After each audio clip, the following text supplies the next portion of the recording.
Los peleadores de MMA deben tener plena confianza en sus habilidades para siquiera tener oportunidad de competir en un deporte tan peligroso.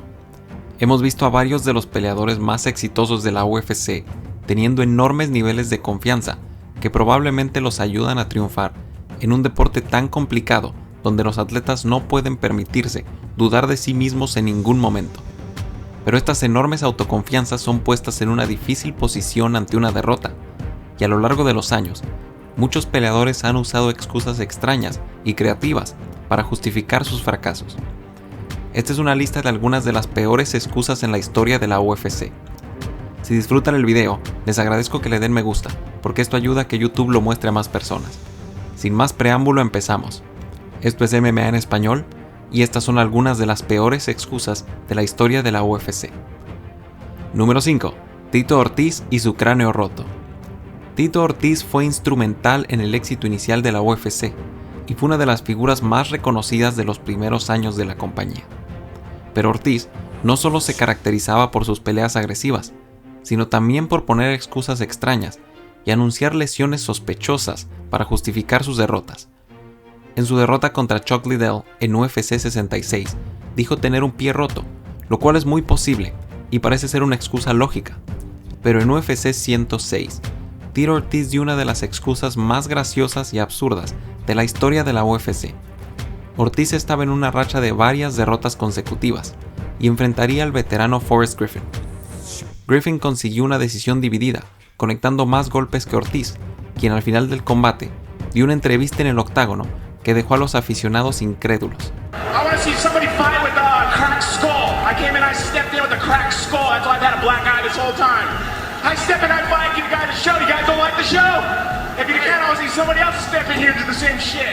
Considerando la extrema gravedad de la lesión que Ortiz declaró, la comisión investigó y examinó a Ortiz inmediatamente. Pero como era de esperarse, el examen médico no mostró ninguna lesión grave, y mucho menos un cráneo roto.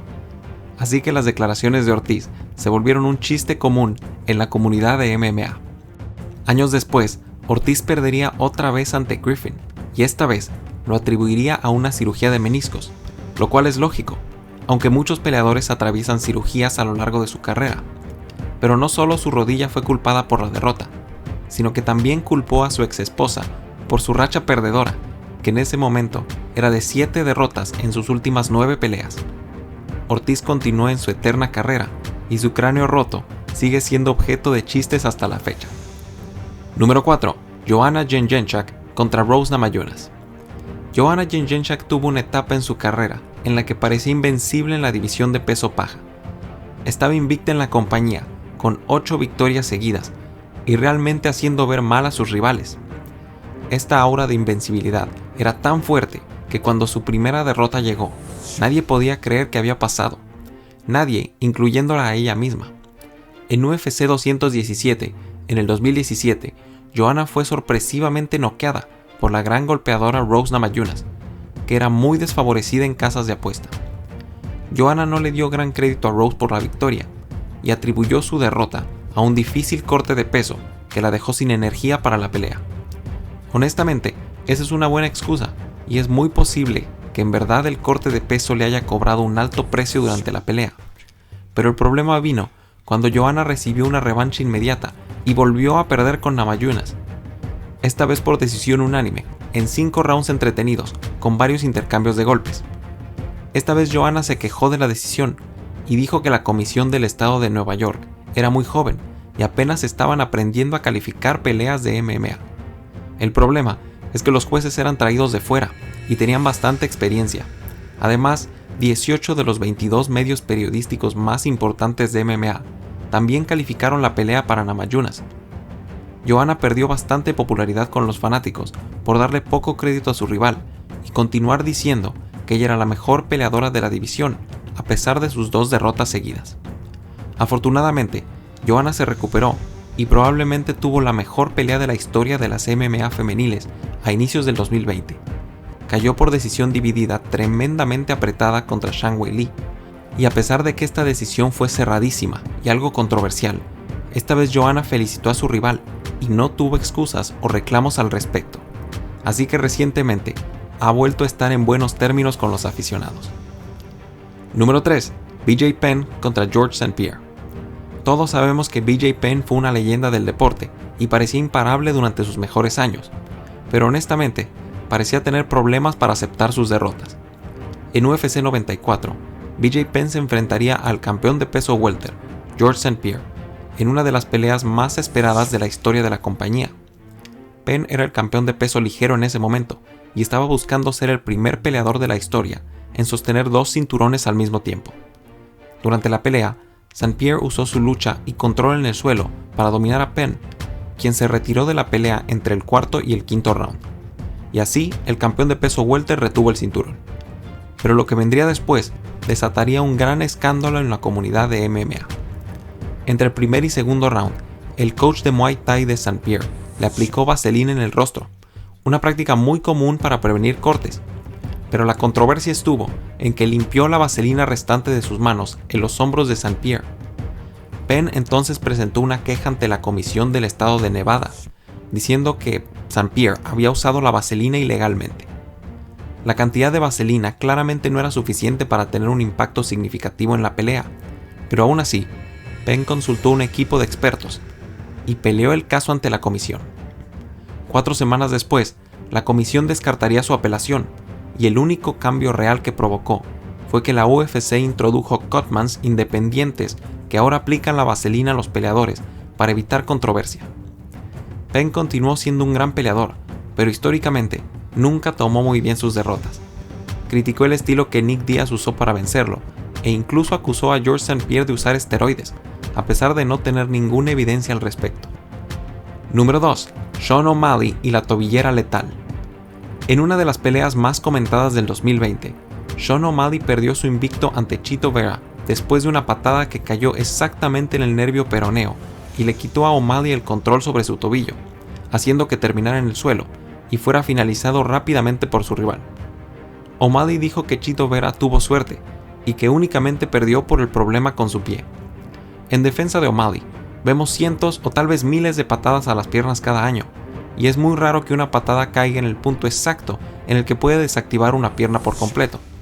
Pero así es este deporte, y Vera tiene el mérito de haber tirado la patada en el punto exacto, además de que O'Malley no bloqueó o esquivó la patada. Y lo peor de todo es lo que pasó después.